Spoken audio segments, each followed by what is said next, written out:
Today's voiceover talent is more than just a pretty voice. Today's voiceover talent has to be a boss, a VO boss. Set yourself up with business owner strategies and success with your host, Ganguzza, along with some of the strongest voices in our industry. Rock your business like a boss, a VO boss.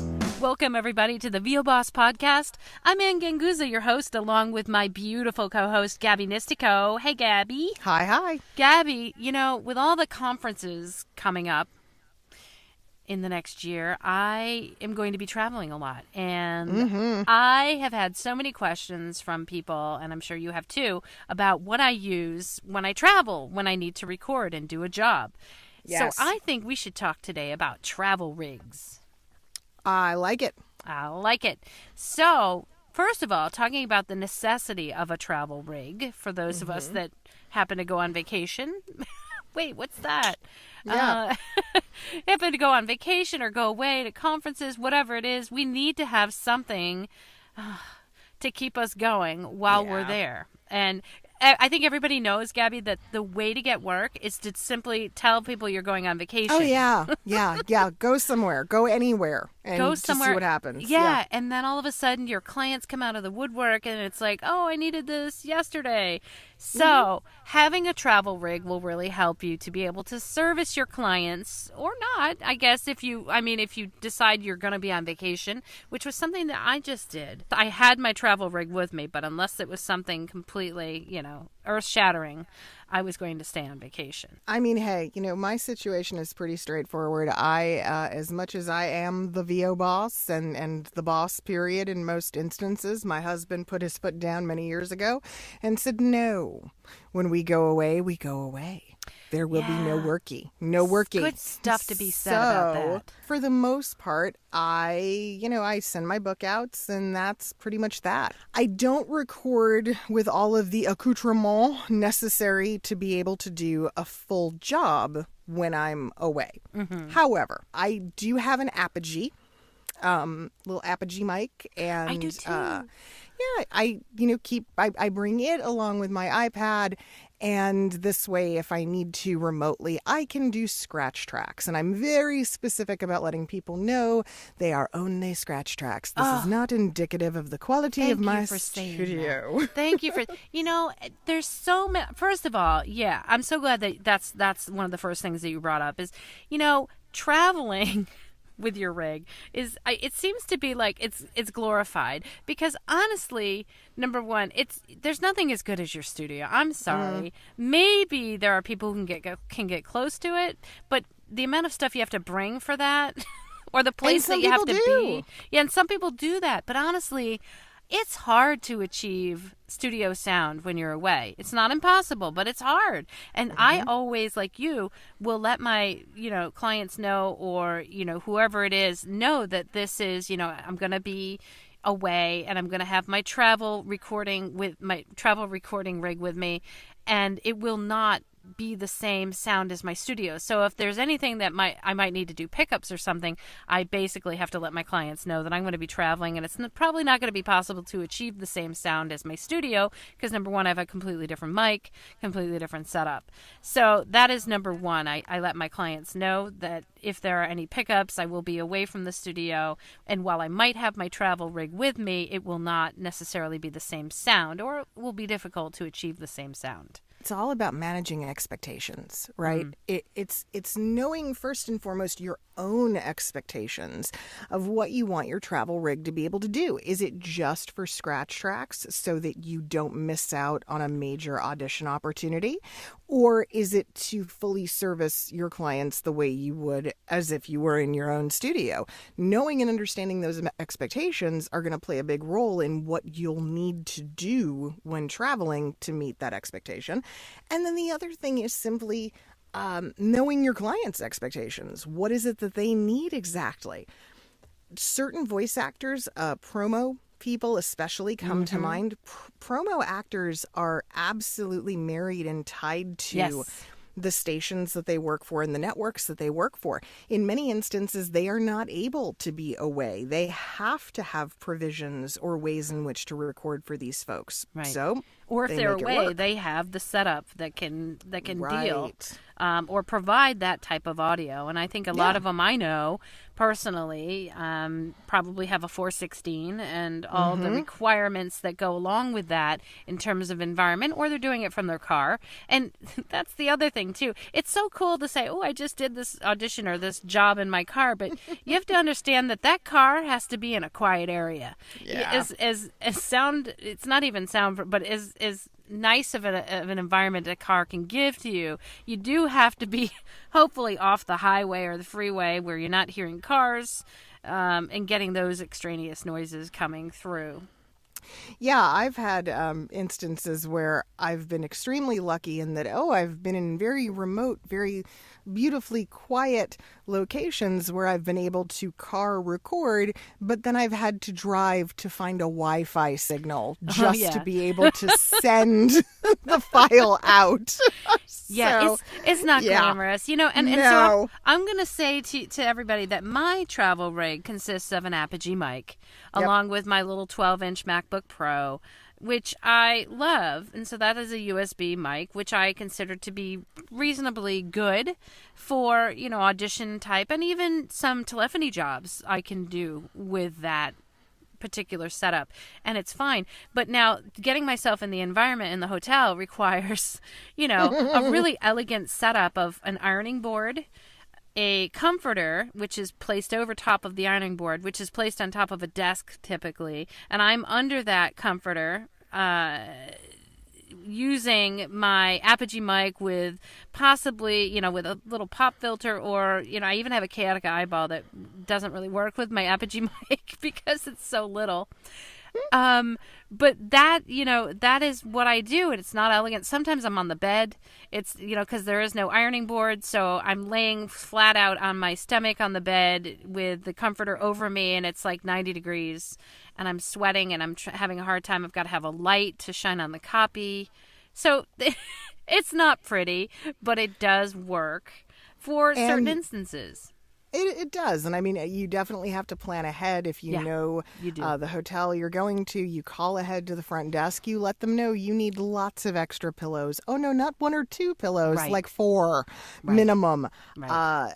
You can sometimes convert the little closet in the hotel, the little clothes closet, into a little makeshift booth. But yet none of this is comfortable. No, not glamorous. Yeah, those pillows have to be to the left, to the right, behind, above, Below the microphone. Yeah, below the microphone. So you are literally building a box with those pillows. I do the same thing with the Apogee and, like I said earlier, an iPad. But in my case, I can't use it for anything other than scratch, and I have to tell people that this is strictly a Hail Mary audition because I have no other way to get you this thing if you need it this badly. When you're using your iPad, are you editing on your iPad as well? Yes. Wow. I have Twisted That's Wave. tough. I do too. Yeah, and that's all I do. I pay for the Twisted Wave subscription. Yeah. It is, but it's not horrible. But part of what I'm doing with that is because, again, it is just an audition. Mm-hmm. I'm trying to do it one take flat, just done. And if I have to re-record the full take to get the one clean take, then that's what I'm going to do. And you're better off doing that because if you are doing it on an iPad, you have to use your fingers. To do the editing. Right. So which is why I like my 12-inch MacBook for any of those that are wondering, because it is an actual computer, and I can use my Magic Mouse, which I love, with my Twisted Wave because I can go in and out of the wave form and edit easily if I need to. Magic Mouse. My Apple Magic Mouse. Wow. Yes.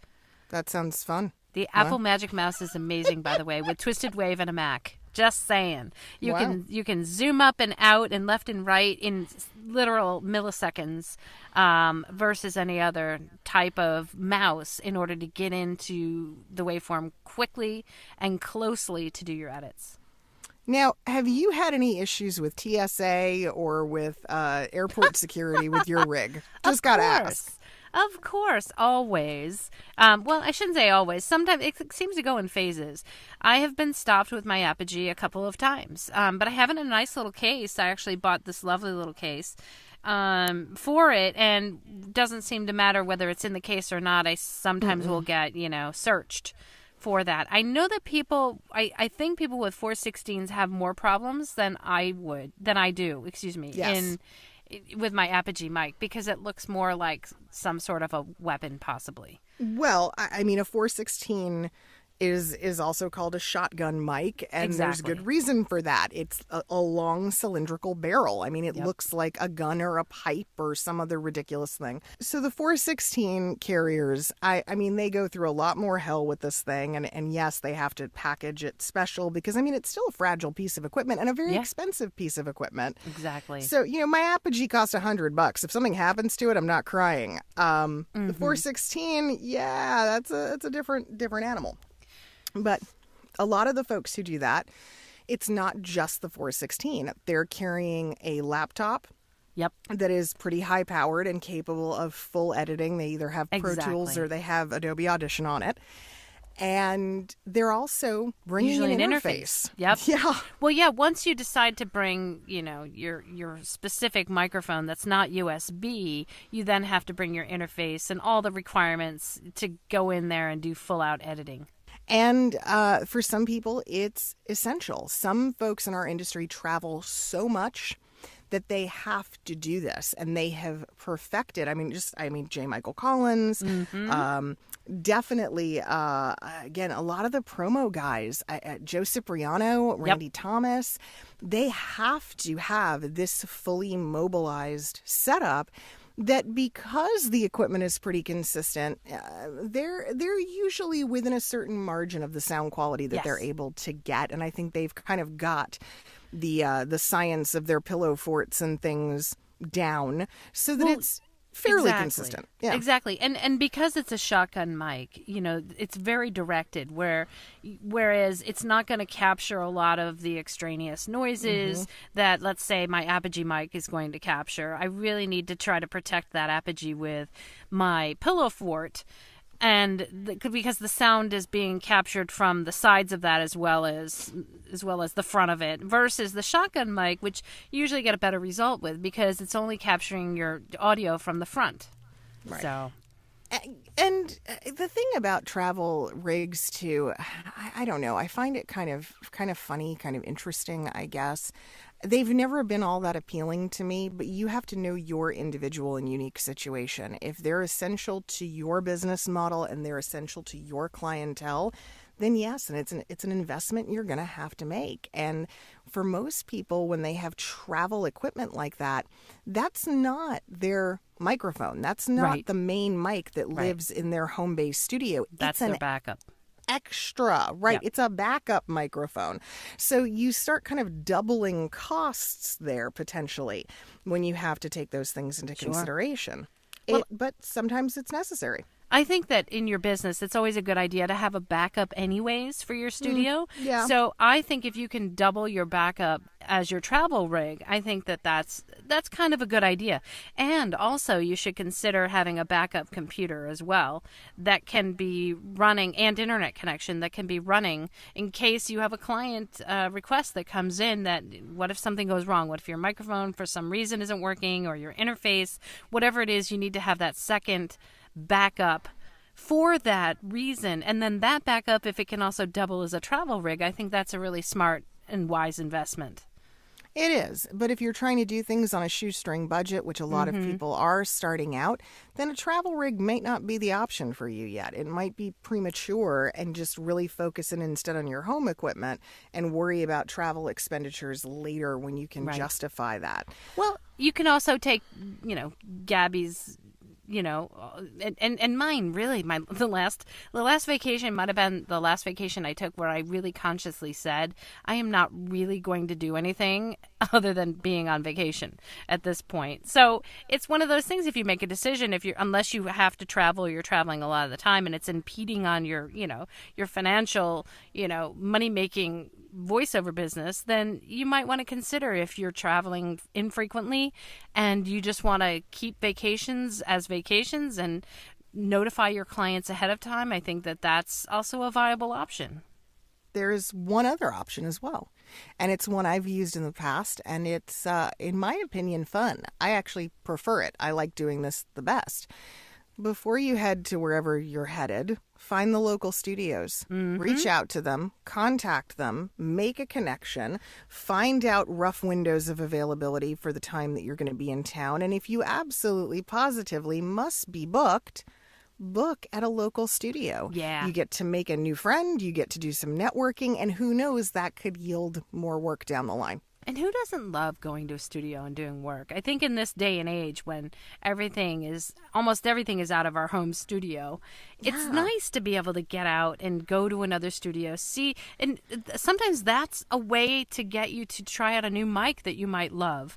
You know, that is how I found one of my, prior to the mic that I'm using now, I found my second mic from another studio that had one that I loved. And I said, oh my gosh, I really like the way that makes my voice sound. So I want to get that. And plus, I just love the social aspect of being able to go to another studio and working with another audio engineer. It's always great.